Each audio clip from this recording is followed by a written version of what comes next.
Welcome to Toffee Blues, your source for all things Everton. I am Gerry, joined today by two other guys that got the "Hey, let's wear black" memo. We've got Terry and Jordan joining us from, well, I'm not right next to them, but they're kind of probably closer to each other.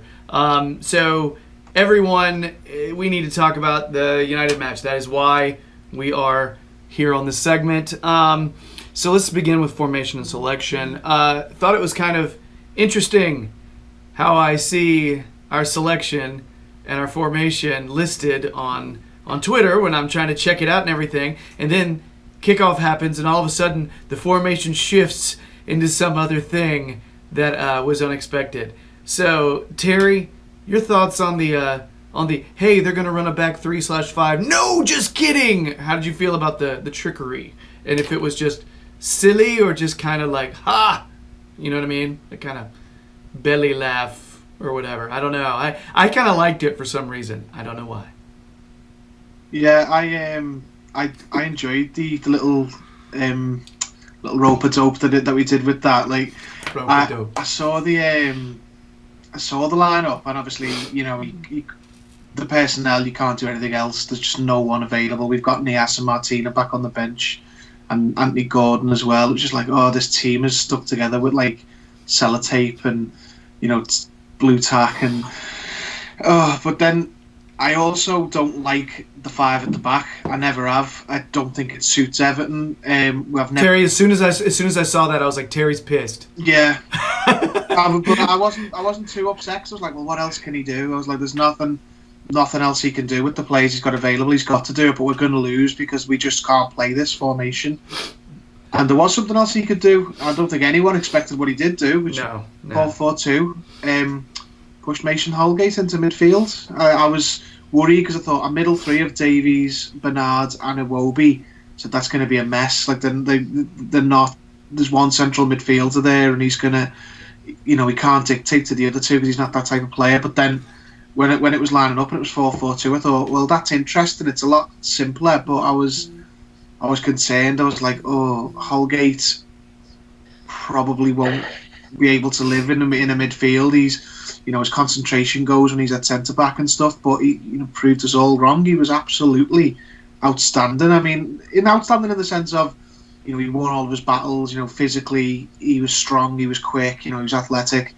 He did everything that he could do. You know, he was just a massive surprise how well he did in the centre of midfield. Especially, I also was worried when Davies got the early booking. I was like, oh, here comes another midfielder we can't use next game because he's going to have a suspension or, you know, something like that. Because he's so early and he is going to go, and it's Old Trafford. Every tackle he makes now, the crowd are going to be calling for him to go. Yep. But the two of them in midfield together was just a massive surprise. I couldn't believe it after the game. It was like I'd have put my house on that being an absolute disaster. You know, same as the match before when I saw a middle two of Sigurdsson and Schneider, I thought, oh, that's not good. But they obviously Dunk seems to be getting the extra yards out to the players, and, you know, credit to them. They worked their bollocks off. They absolutely grafted. So ended up coming away 1-1 draw. Had the lead for a good portion of the match. Jordan, thinking about the formation, selection, and all of that, and how do you feel like we played? Like when you saw that formation, were you thinking, okay, this is problem, and then you saw a shift, and you're like, okay, this makes a little more sense, but oh my God, Mason Holgate. Were you feeling kind of similar to Terry?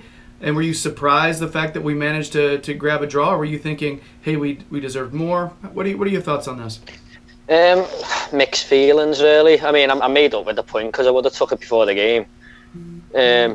Especially when I seen the lineup, I was like, oh, this is going to be a hard game, this. And then I seen Solskjaer saying, I think Dunk's going to go 4-4-2. And I was just like, what's he on about him? Who's going in midfield for us? None of them can play midfield. And like Terry said, Holgate was a massive surprise. He was, with Dom, he was the best player on the pitch for us.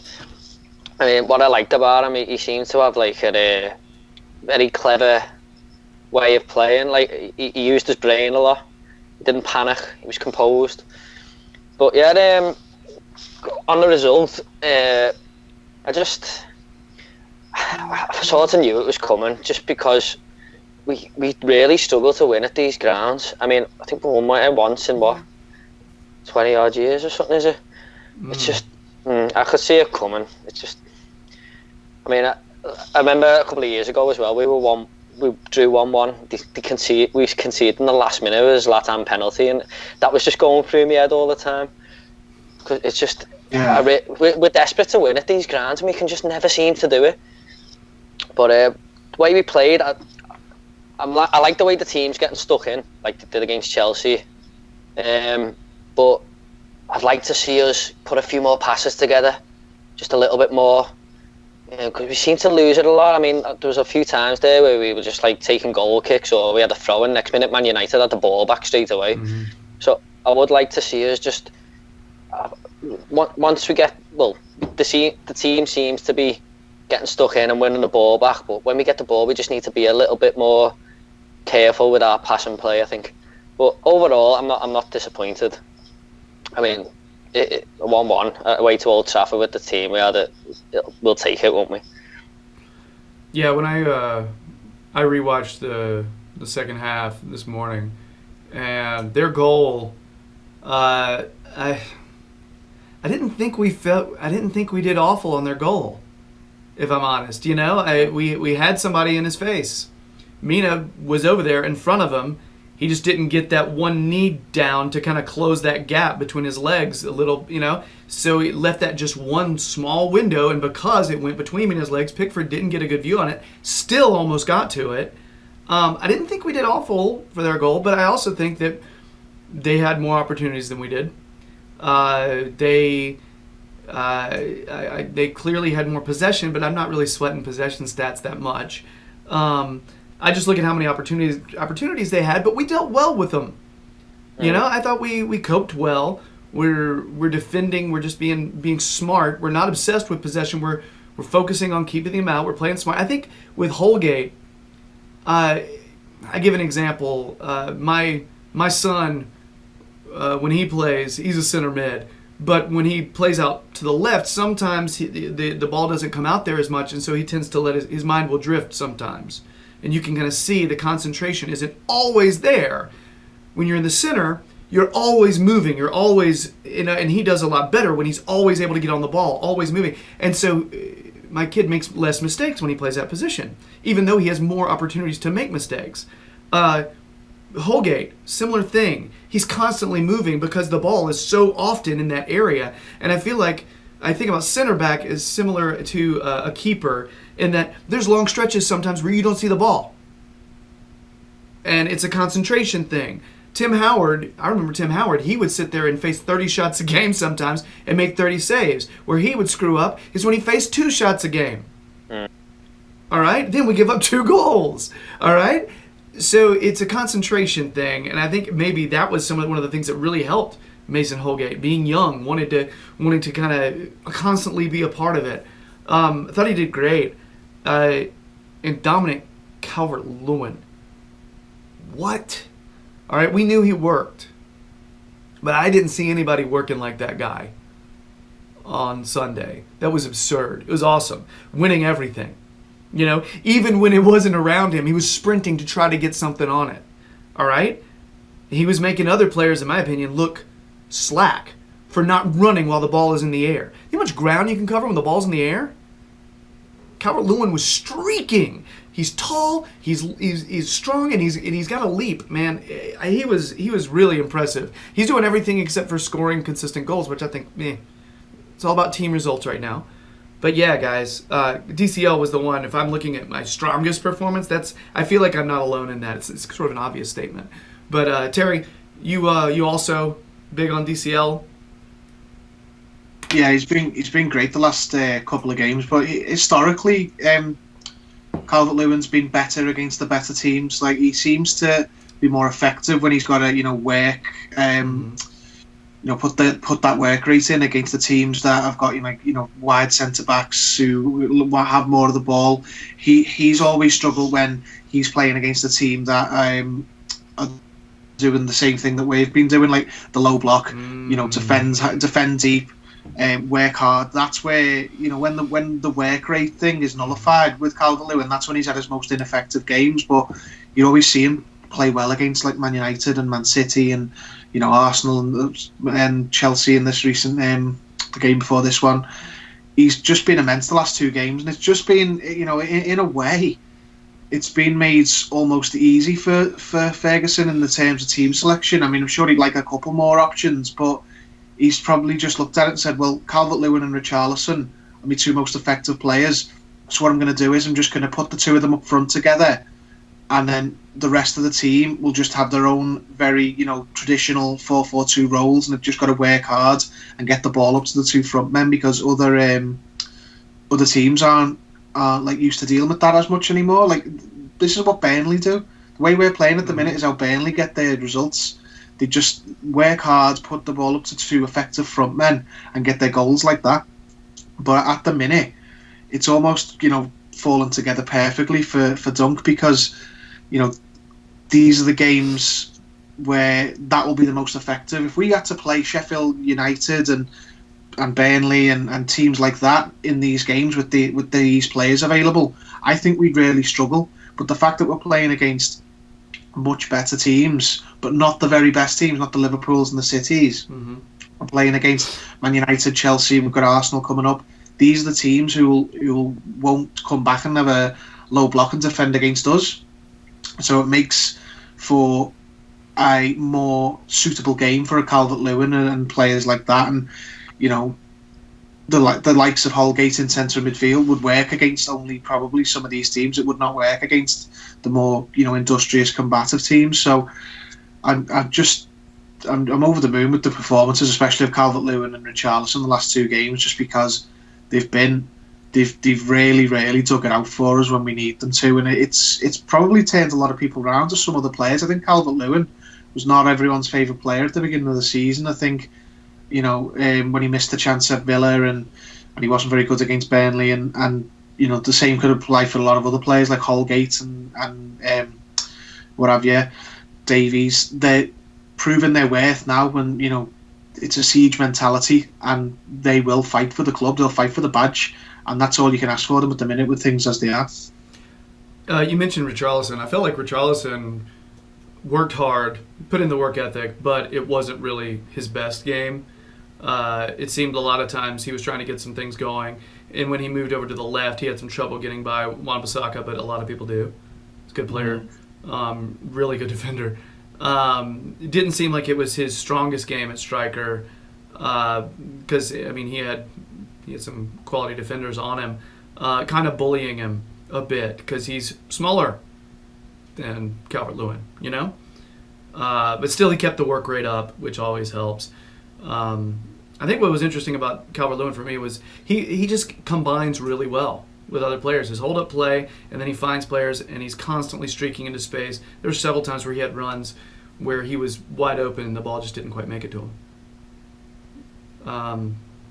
So we mentioned some strong performers. Let's talk a little bit more about maybe the players that didn't play as well, Jordan. Anybody in particular that really stuck out for you and you thought, not their best? I think everyone put a shift in, but the 2 weakest players on the pitch for me were Iwobi and Bernard. Iwobi's done well off the ball, but every time he got it, he weren't really making things happening for me. And the other side, Bernard, he was trying a bit, but couldn't really get into the game, in my opinion. But I don't know if that's down to a lack of games for Bernard. He's only just come back into the team, really. He's been out for a while. And every time I look at Iwobi, I think, you've got it, you. It just doesn't go that extra step for me sometimes. I know there was a ball there where he could have put it through to Calvert-Lewin, and he just hit it at the defender, and it was like anywhere but there. But he still put a shift in. I'm not saying I don't think anyone had a bad game for us, but if it was going to pick 2 with the weak points, it'd be them 2 really. Do you think that's a consequence of our style of play right now? Iwobi, like you mentioned, both of the wing players. not really having as much of an impact. And I thought maybe that would have something to do with the way the past couple of games have gone. You know what I mean? In terms of formation and maybe an alteration of philosophy. Yeah, maybe. I think because Duncan's took them back to the basics, they're just trying to get that right at the minute, I think. Mm-hmm. But at the end of the day, for me, Iwobi's better than the centre anyway. So you can't fully blame him. Mm-hmm. He the best game he had was West Ham in the centre midfield. Mm-hmm.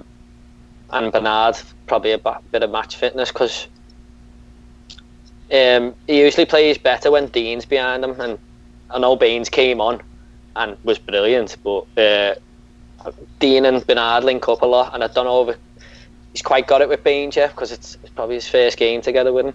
Mm-hmm. That could be a factor as well. That's possible. Baines did come in for Luca Dean, who, looked like he was holding his groin. And at first it didn't look like his groin that he was holding. And I got really worried for him. I was like, whoa, Luca, no. but then you could tell he was more to the side. Give him credit for that. And then you get a different kind of worry, because pulled groin muscle, really, it's the kind of thing that will just nag you for a while. It doesn't really just go away after a week. You need rest. But Terry, when I saw Baines come in again, and then when he got over that free kick in the second half, I got a big grin on my face. Even though it was not really very close, I still got a big grin on my face. It was really cool seeing him again, Yeah. To see him, looming over another free kick. I was like, please make... No, Gerry, you know what happens here. Because it was my second time watching the second half. But anyway, so Terry, so he was one of our subs. The other two subs are the subject of some conversation. So let's get into that. I think some people may have been watching this video just to be able to discuss this anyway. But Moise Kean comes in, 60-something minute? I'm trying to remember the exact specifics. But he comes in and plays up front for a while. Makes some things happen, makes a few rash tackles here or there. Looks a little gassed, looks a little winded. Is not really getting around the field like Calvert-Lewin, but no one else was. And then in the 87th minute or something, Duncan subs Moise Kean off for Prince Umar, which, all right, no one saw that coming. Now, he said after the game, Duncan said after the game, it was to waste some time, but also I think he mentioned that Moise didn't seem like he had gotten into the game that much. However, you see Moise Kean's face. He's hurt. He's angry. It's a kid who clearly is embarrassed, feelings hurt, all that stuff. Now, professional footballer, these are things you got to deal with, but still he's a person. All right? So, Terry, let's talk about the handling here of Moise Kean by Duncan Ferguson. Number one, possibility, he didn't listen. Didn't do what he was supposed to do. Maybe he was given instructions, he wasn't listening to them. Also, maybe Dunk, because of being a former striker, maybe he's a little harsher on former strikers. Whatever. He's still a kid. So, Terry, what are your thoughts on this, man? Because it's kind of a point of contention around Everton social media right now. It's a tough one, isn't it? I've been talking about it all day and listening to people talk about it all day on and off. I keep sort of changing my view on it, as different people have. I can see one side and I can see the other, and it's also got to be said as well that we don't know the full story. There could be more there than we'd realise. This feels like there is. It feels like this isn't an isolated thing, and that could be, Moise Kean's got this, that, and that wrong, or Dunk doesn't like him, and other, coaches did, or you don't know. I didn't like it because I felt it was extreme. I don't have a problem with that in general. I want those high standards at the club, but I just thought, you've brought him on. He's not got many chances since he's been here. He is running around. He's not that he's being. I didn't think he was being lazy per se. He wasn't being effective, certainly, but he's he's sprinting around, he's trying to get involved. He didn't seem to know where he was meant to be when he came on the pitch. The Sky cameras, TV cameras caught that he was asking Richarlison whether he was going up front or wide or whatever. I understand that, Dunk may not have been happy with, what he contributed, whether it was instructions, whether it was work rate, whether it was, whatever. But that was, really, really harsh, really, really extreme on a young player who we've invested a lot of, time and money in. Invested a lot in for the future, rather. And, it's 3 minutes from the end or 5 minutes from the end or whatever it was. Like, just see the game out and then give him hell in the changing room and just say, I brought you on. You've been trying to get a chance on the pitch. You've come on and you haven't done what I've wanted you to do, or you haven't done X, Y, and Z. I don't know. I don't mind it in theory, but I just thought in practice that was a little, extreme as what I felt it was. And I don't like the picking and choosing of the ruthlessness. I've said this on Twitter today, that it seems to be at the club, and I know it's different managers and whatnot, but when Lookman and Keane, those type of young players who need to learn, when they aren't, up to scratch, they get treated like that. They get, in Keane in this case, he gets dragged off after he's already been brought on and really humiliated in front of everyone. And people say, 75,000 people, yeah, but the Man United Everton game is going to be viewed a lot more than the Everton versus Bournemouth game. So it's a big profile match. One of the matches he probably wants to play in when he's come to this league, and he has really made them look stupid. And we don't apply the same, strict standards to, I've seen in the past Schneiderlin just let players walk past them and whip crosses in that have ended up in goals, like he did it against Southampton this season. Sigurdsson, got the assist for the Norwich goal, and I think he just shrugged his shoulders and just didn't care. It's like, why is this harshness not like universal across the whole team? If that was the culture of the club for everyone, I'd have no problem with it. But I feel like we just sort of feel a bit like it's easier to pick on some of the kids and drop the kids than it is to the more experienced players, when sometimes they're just as bad. So it's a really complicated one, and I've gone on at length now about it, but gun to my head, I didn't like it. I thought we could have, I would have preferred personally, that to have been handled differently. But as I say, we don't know the whole story. There could be more to it that becomes apparent. But I think Jord may have touched on it before. I'm not sure. It may have been off camera, but we may have. I think we may have seen the last of him now, considering the reaction. I hope not, but last of him this season at least. That he may possibly go out on loan now because he didn't look happy. And could you blame him for that is embarrassing. Yeah, it's a tough one, man. Jordan, let's have your thoughts on this, and then I'll give some closing thoughts on it. Yeah, a bit like Terry, I'd be guessing because Terry put a good few points across, but we don't know the full story, do we? To say that we could see the last of him, it could be, but all these people slating Ferguson, if he plays the next game and starts getting in a cob on and starts doing what Calvert-Lewin's maybe doing a little bit and bags a goal, will then people still be questioning Ferguson, or will they be praising him for what he's done? Because it could make him instead of breaking him.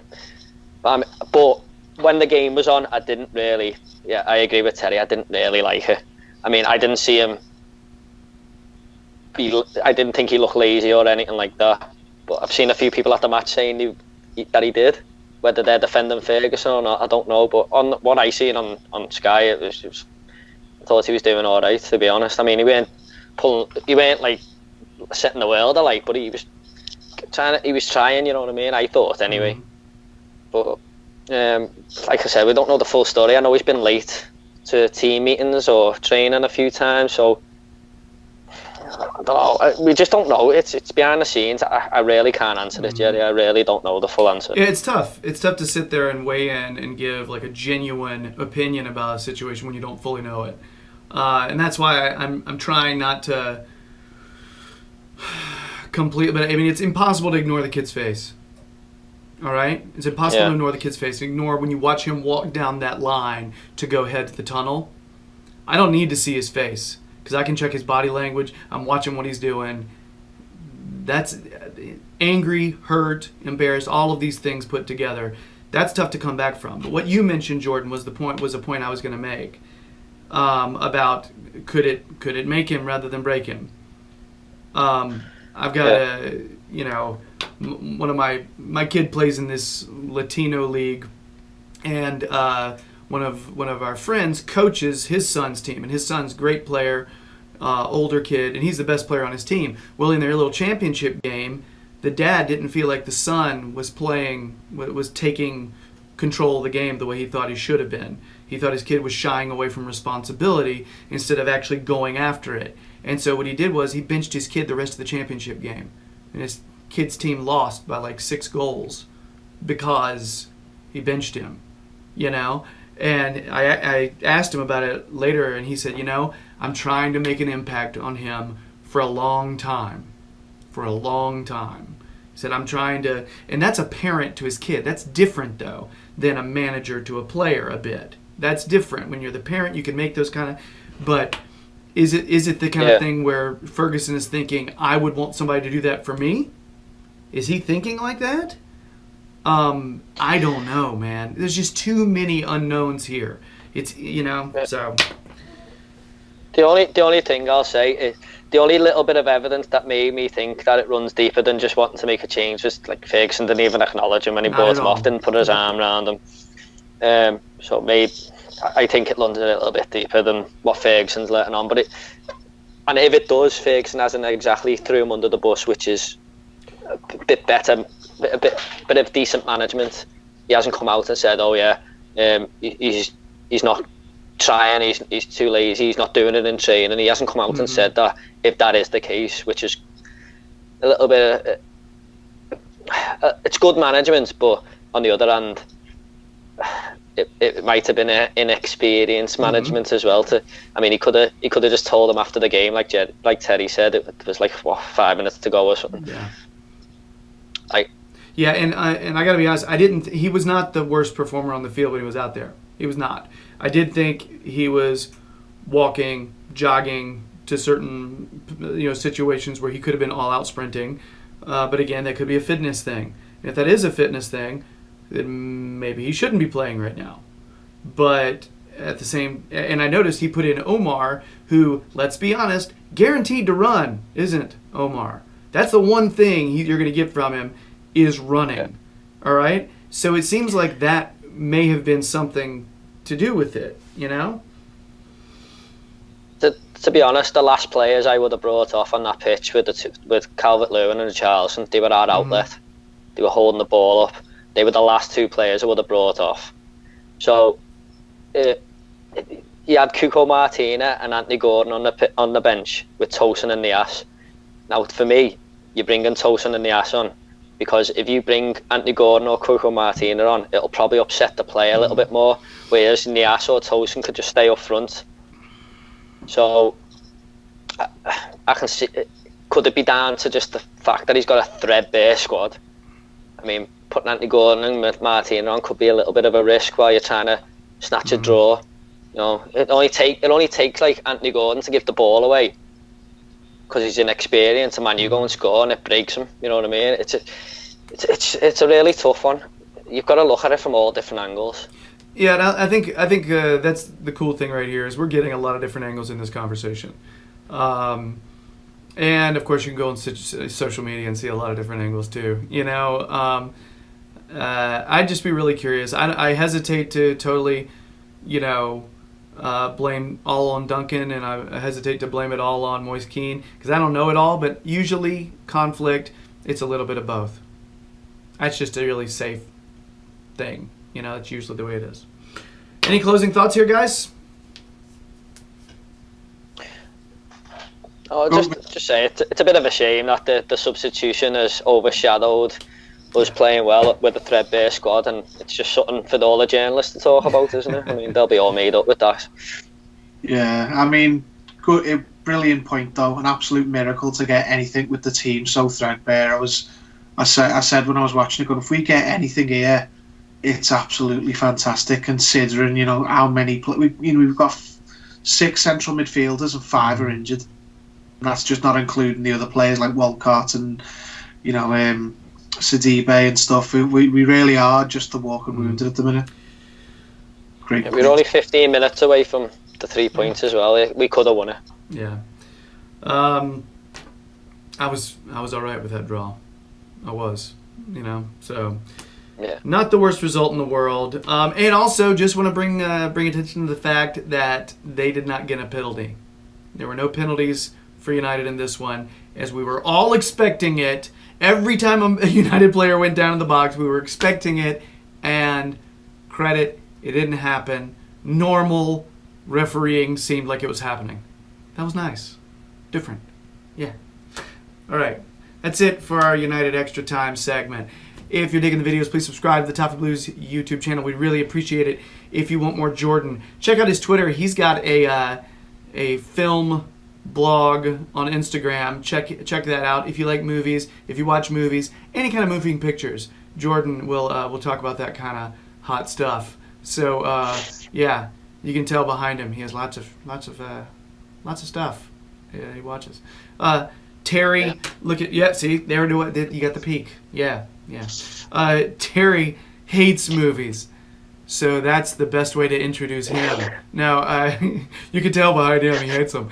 But if you do want more Terry, Liverpool Echo fan Gerry, they let him write stuff about Everton and they print it.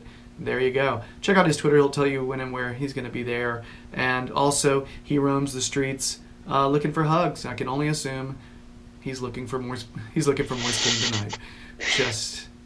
He's got to need a hug. Yeah. So that's it. We're gonna do a little preview of the Leicester Carabao Cup match. So stick around for another video coming soon.